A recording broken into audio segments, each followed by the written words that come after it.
아마 지난 시간에 우리가 사례에서 미스터 Z라는 환자에 대한 분석을 우리가 공부했었죠. 아마 제가 동영상으로도 조금 띄워놨는데 미스터 G의 사례는 굉장히 중요한 사례이기 때문에 앞으로도 여러분들 관심 가지고 조금 더 보시면 좋은데, 이 G 씨의 사례를 가지고 이고 사이코아나리스트들이 그 당시에 이건 미완성의 분석이다, 이건 분석이 아니다 라고 강렬하게 반박하고 있었던 상황이에요. 그렇다면 코웃의 지금 미스터 G를 치료한 그 정도를 가지고 치료됐다고 할 것이냐 하는 강한 반론이 있었어요. 그래서 거기에 대한 코웃의 반응인데, 코웃은 어떻게 설명을 하고 있냐면, 분석이 가능한 자기애적 성격 장애의 치료에서는 어린 시절에 좌절된 자기 대상 욕구가 자연스럽게 활성화된다. 결함을 지닌 자기는, 결함을 가진 셀프는 특정한 자기 대상 전이, 그 셀프 오브젝트 트랜스퍼런스라고 얘기를 하고 있죠. 특정한 자기 대상 전이를 활성화시킴으로써 과거에 미처 마치지 못한 자기 발달을 완성시키려 시도한다, 이렇게 봅니다.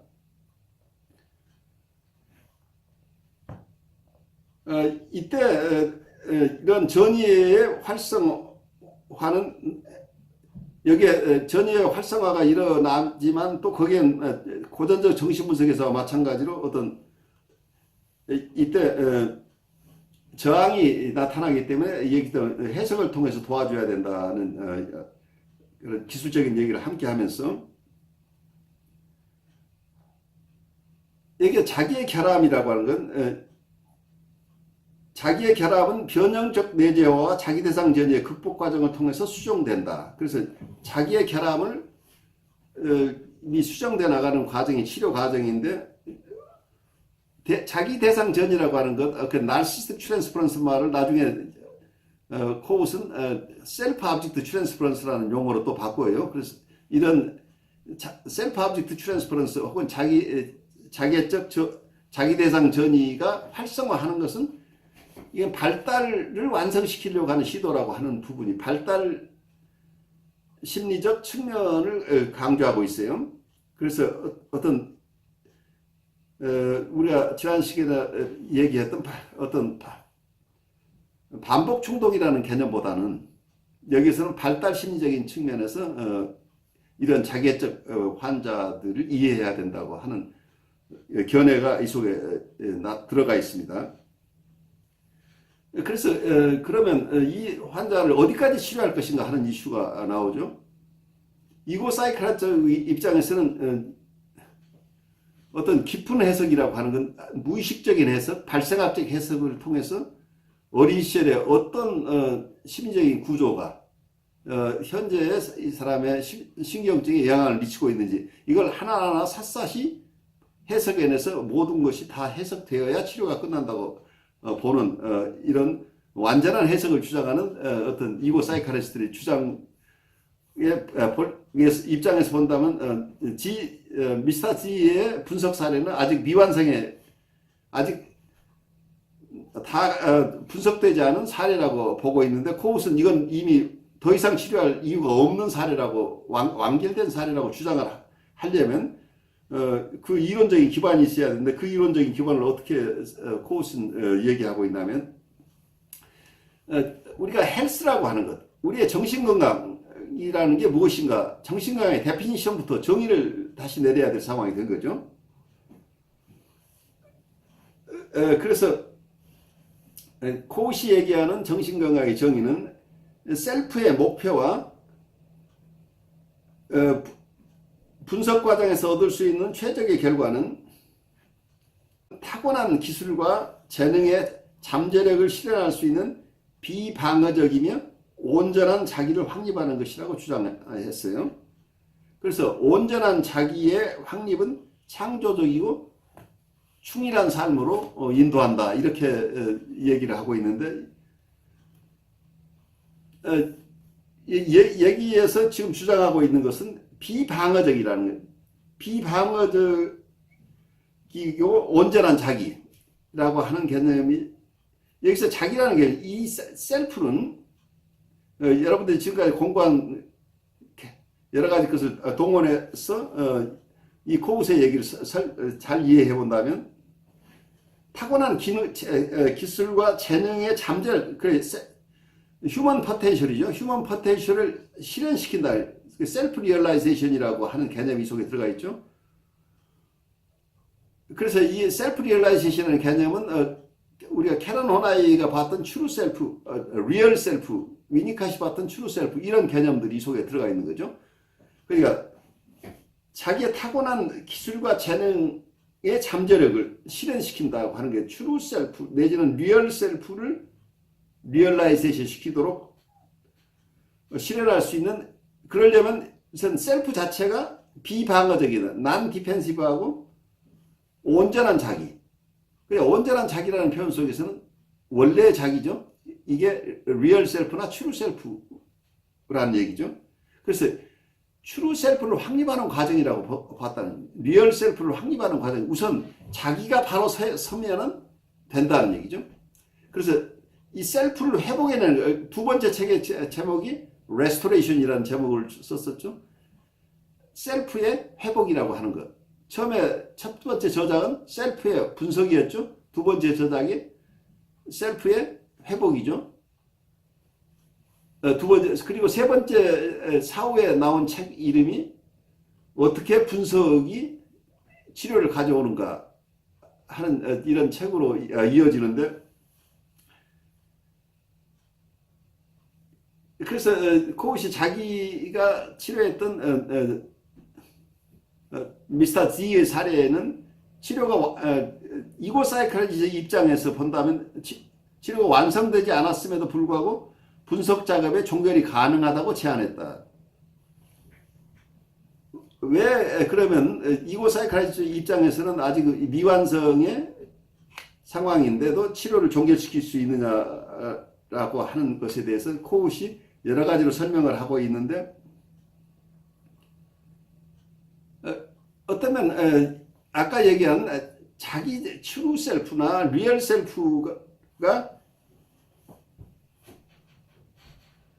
어떤 확립이 된다고 한다면은 그런 개인들은 탄력성 있는 자기의 회복 능력을 사용해서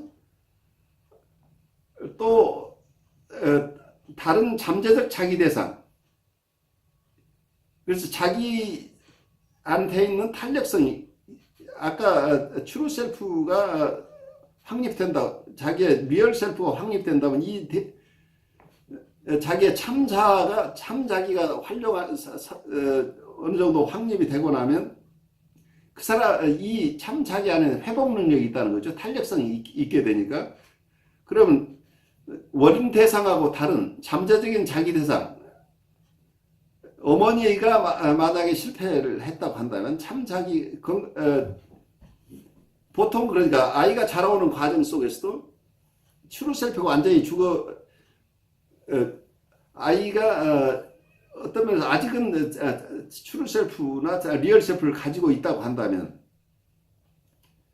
자기 안에 있는 잠재 능력을 사용해서 어머니 대신에 다른 잠재적인 자기 대상, 셀프 오브젝트를 찾아내려고 한다는 얘기죠. 그리고 자기가 어머니하고 관계에서 발달하지 못한 부분을 다른 대상과를 통해서 성장해 나가고 싶은 욕구가 드러나는데, 이때 아버지나 자기의 엉클이나 앤트나 주위에 있는 또는 할아버지나 할머니, 어떤 대상이건 자기 대상이 될 수 있는 사람들의 돌봄을, 이렇게 자기를 돌볼 수 있는 사람과 새로운 관계를 맺으려고 한다는 얘기예요. 이게 그러니까 자기가 발달하고 싶은 욕구란 얘기예요. 그래서 이런 새로운 자기 대상이 만약에 믿을만하고 건강할 때는 그러한 어떤 시도는 심리적으로는 생명을 구조하는 과정이란, 생명을 구조하는 사건이 된다는 얘기죠. 그래서 아이가 새로 만나는 이 자기 대상으로부터 아이의 과대성을 적절한 방식, 만약에 그 새롭게 만나는 아버지나 삼촌이나 또는 조부모들이 아이의 과대성을 적절한 방식으로 미러잉해주고 반영해주고 그리고 필요한 이상화를 허용해준다면 아이가 인간상의 감각을 형성할 수 있게 해주고 아이에게 본질적으로 중요한 자기애적 욕구를 충족시켜 준다는 거죠. 그래서 이렇게 되면 생명을 살리는 자기 대상에게로 향하는 보상적 움직임을 통해서 아이는 외상적이었던 1차적 대상과 1차적인 자기 대상과의 관계에서 발생한 자기와의 관계, 자기의 결함을 극복할 수 있다. 그러니까 우리가 심리치료에 오지 않더라도 아이가 1차적인 자기 대상, 1차적인 셀프 오브젝트에서 이루지 못한 발달상의 과업을 만약에 자기 주변에 있는 다른 잠재적인 자기 대상을 찾아서 그 잠재적인 자기 대상이 어머니 역할을 충분히 해준다고 한다면 이 아이는 어떤 보상적인 관계를 통해서 성장해낼 가능성이 있다는 얘기예요. 그래서 이때 코우시바라는 것은 2차적인 자기 대상을 통해서 보상적인 구조를 발달시키게 되고 이 과정 통해서 내재와 인터널라이제이션이 생겨난다고 보고 있어요. 그래서 이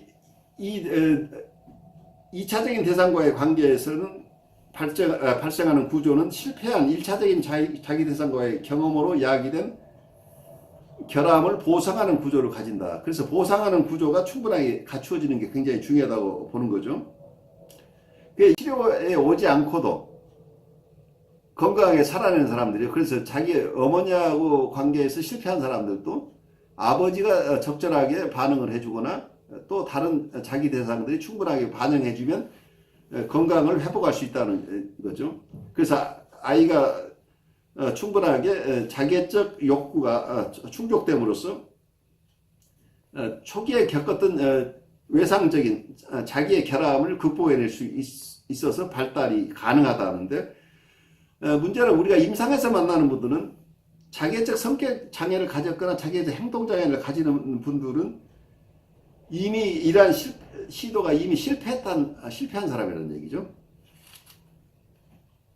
그래서 이분들이 이런 경우에는 임상에까지 오신 분들은 그들이 애써봤던 보상적인 자기 대상들 자체가 신뢰할 수 없고 결함이 있는 사람이기 때문에 1차적인 대상뿐만 아니라 2차적으로 코우스는 여기서 2차적인 대상이 실패했다고 얘기를 하지만 제가 볼 때는 2차적인 대상뿐이 아니고 1차적인 대상 관계에서 실패한 자기 대상과의 관계에 실패하신 분은 자기 가족뿐만이 아니고 그 이후에는 자라면서 자기 선생님이나 목사님이나 어떤 자기의 동료들 중에 힘센 사람이나 자기 친구들이나 선배들이나 모든 사람에게 관계에서 이 작업을 하고 싶어 해요. 그래서 2차적인 자기 대상으로 활용하고 싶어 하는 욕구들이 있는데 문제는 이분들의 패턴 자체가 워낙 강렬한 자기애적 전이들이 일어나기 때문에 이 자기애적 전이들을 감당해낼 수가 없다는 얘기예요.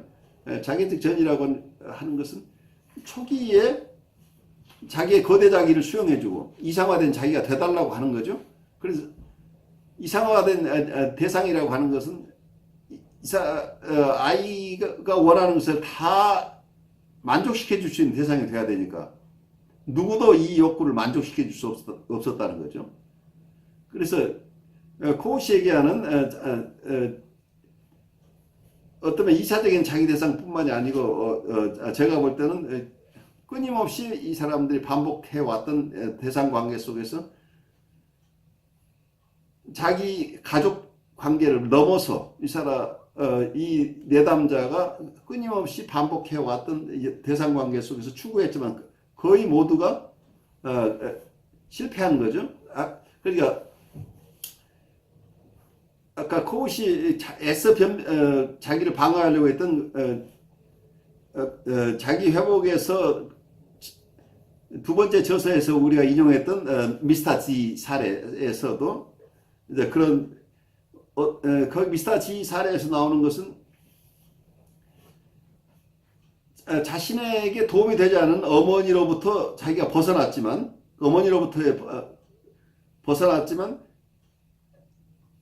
문제는 자신이 이상화해서 아버지에게로 갔는데 아버지가 또 자기를 거절했죠. 그래서 여기서 시도했던 2차적인 보상 구조 자체가 실패했다는 얘기예요. 아버지를 이상화하면서 아버지를 자기의 셀프 오브젝트로 충분히 활용하고 싶었지만 아버지가 자기를 거절함으로써 이 보상 구조가 건강하게 형성되지 않았다는 얘기죠. 그래서 이러한 보상 구조 자체를 확립하는데 실패한 사람들이 이 보상 구조를 다시 만들어내기 위해서는, 보상 구조를 강화하기 위해서는 분석 경험이 필요하다는 얘기예요. 그래서 분석에 오신 분들은 이미 원래 자기 대상하고의 관계, 여기에 실패했을 뿐만 아니라 자기 가족 관계 내에서 보상 구조를 만들어줄 수 있는 2차적인 자기 대상들로부터도 거절당하고, 그리고 나서 또 외부 밖에 있는 대상들과의 관계에서도 애써서 자기 대상 관계를 만들어내고 싶었지만 모두에게서 거절당한 케이스예요. 그래서 어쩌면 치료실에 나타난 이분은 자기애적 대상, 1차적 자기애적 대상, 1차적 자기 대상뿐만 아니라 2차적 자기 대상, 그리고 꾸준히 끊임없이 추구했던 모든 자기 대상 관계 모두에서 실패하고 결국 더 이상 갈 곳이 없어서 치료실에 왔다, 상담실에 왔다, 이렇게 우리가 우리가 정확하게 이 사람을 이해하는 것이라고 보여요. 그래서 여기에서 코우스는 어떤 부분에 중점을 두고 있냐면 분석 경험을 통한 보상 구조의 안정화가 코우스의 주된 치료 전략이다. 아까 얘기했듯이 어머니와 관계에서 충분하게 자기애적 수요들이 충족되지 않았는데 2차적인 셀프 오브젝트가 어떤 면은 보상 구조를 형성해서 1차적인 자기 대상으로부터 관계에서 있었던 어떤 자기의 결함을 보완해주는, 그 결함을 보충해주는 관계, 그 결함을 다시 재구조화해주는 이 작업들이 일어났어야 돼. 그게 일어나지 않은 사람들인데 분석을 통해서 새로운 보상 구조가 안정화된다면 과거의 결함을 보정시킬 수 있고 재구조가 가능하다고 보는 게 코우스의 전략입니다. 그래서 코우스이 보는 것은 분석 과정을 통해 새롭고 강화된 셀프는 약화된 보상 구조를 강화할 수 있을 것이며, 이 보상 구조는 자기애적 자양분의 공급과 유지를 위한 중요한 원천이 된다. 이렇게 보고 있는데, 코우시 직접 설명한 내용을 잠깐 본다면, 유아기와 아동기의 외상적 상황은 재활성화될 수 없다, 이렇게 봐요. 설령 그런 상황이 실제로 재생된다고 별다른 유익을 가져오지 못한다. 그래서 과거의 것이 반복하는 것만 가지고는 소용이 없다는 얘기를 하면서 코우스는 나는 자기의 회복의 특정 부분에 관한 나의 호의적인 비판가들의 오해를 깨끗이 해소하고자 한다. 자기가 여기서 애를 써보고 있는데, 내가 1977년에 주장했고 지금 다시 반복하는 것은 유아의 핵 자기가 그것으로부터 성공적으로 철수할 수 있었던 초기 대상의 외상적인 측면들은 자기애적 전이로 재생될 수 있는 것이 아니라는 주장이다. 이러한 측면들이 재생될 수 없는 이유는 발달하는 자기가 생애 초기에서 본래의 자기 대상들로부터 돌아섰기 때문이다. 즉 자기는 구조 형성을 위한 다른 원천, 다른 말로 얘기하면 보상구조 형성을 가능케 하는 원천으로 전환할 수 있었다. 그러나 바로 그런 이유로 그러한 개인은 나중에 자기 대상의 욕구를 갖지 않는다. 이 얘기는 무슨 얘기냐면 원래 자기 대상에 대한 전이라는 측면으로만 이분을 치료할 수 없다는 얘기예요. 새로운 대상 관계를 만남으로써 지금 치료자와의 관계에서 보상구조 형성이 중요하다는 얘기예요. 지금 원래 대상과의 화해를 통해서 이 사람을 치료해내는 게 아니라고 보는 거예요. 이미 1차적인 대상 관계, 1차적인 셀프 오브젝트의 관계는 다시 되돌아가야 거기서 얻을 것이 없다고 보는 게 코우시의 입장이에요. 그래서 이건 굉장히 중요한 어떤 이 사람만의 독특한 견해라고 하는 거죠. 이 발달 심리 측면에서 새로운 발달이 이루어지는 거기 때문에 원대상에게 지금 돌아가서 해결될 수 있는 게 아니라는 얘기를 하고 있어요. 그 얘기를 또 좀 강조한 얘기가 보상구조에 의해서 강화된 자기가 강하고 견고하며 즐겁게 삶을 경험할 수 있을 때 분석은 종결될 수 있다고 그것은 본다. 그래서 이 점에서 여러 정신분석학의 이론이 금과 옥조로 여기는 완전주의적 분석 목표를 고집하지 않는다. 이 얘기예요. 그래서 어쩌면 이 보상구조라고 하는 것은 아까 1차적 셀프, 1차적 자기 대상이 실패했었죠. 그 지점에서 다른 대상, 2차적 치료에 오지 않고도 2차적 자기 대상이 그러니까 아버지나 할머니나 할아버지가 잘 이 사람의 관계에서 보상구조를 잘 형성해 줬다고 한다면 1차적인 자기 대상과의 관계에서 있었던 결함이 보정될 수 있어서 재구조가 가능했을 거라고 본다면 이때 다시 이해를 원래 실패했던 1차적인 자기 대상에 보내서 키운 게 아니라는 얘기예요. 그래서 전이 속에서 과거의 문제를 다시 끄집어내서 그걸 해결하는 게 문제가 그게 중점이 아니라는 얘기를 하고 있죠. 치료에서는. 그래서 이 지점에서 이고사이크스라고 크게 지금 차이가 나고 있기 때문에 제가 좀 반복해서 설명을 드리고 있는 거죠. 완전한 분석, 억압된 것이 무엇이 억압되어 있고 그것을 의식화하면서 과거에 있었던 것들이 하나하나 온전하게 완전하게 분석돼서 사람이 낫는 게 아니라는 얘기예요. 그것은 새로운 체험을 통해서 보상구조가 그러니까 우리 쉽게 얘기를 하면 엄마가 일찍 돌아가셨거나 부모가 이혼해서 엄마도 아빠도 다 잃어버린 아이들도 아주 정서가 풍부한 할머니나 할아버지가 잘 키워낸 애들은 물론 과거의 아픔이 없는 것은 아니지만 세상을 살아갈 힘을 가진 사람으로 살아내잖아요. 이때 꼭 어머니 아버지를 다시 붙잡아서 이 사람을 키운 게 아니라는 얘기예요.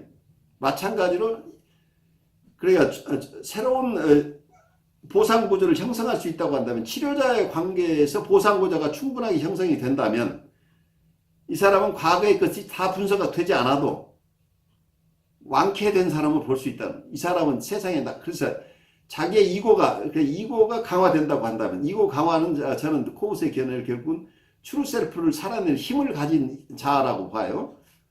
그럼 리얼 셀프를 살아갈 자신을 가지는 그런 능력을 가진 자아가 다시 리오고이션 재구조화가 된다면은 과거에 있었던 일들이 다 분석되지 않더라도 이미 이 자아 자체가 자기 안에 있는 아까 타고난 재능과 기술이라고 표현했죠. 자기한테 있는 탤런트를 발휘할 수 있는 힘이 있다고 한다면 이분은 자기 스스로 삶을 영위해 나갈 힘이 있기 때문에 이분은 더 이상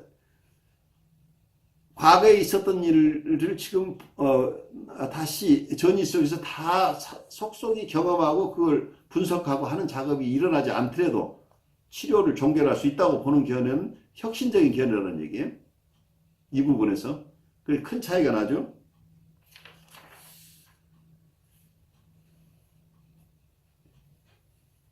그래서 여기서 이런 코웃의 주장에 대해서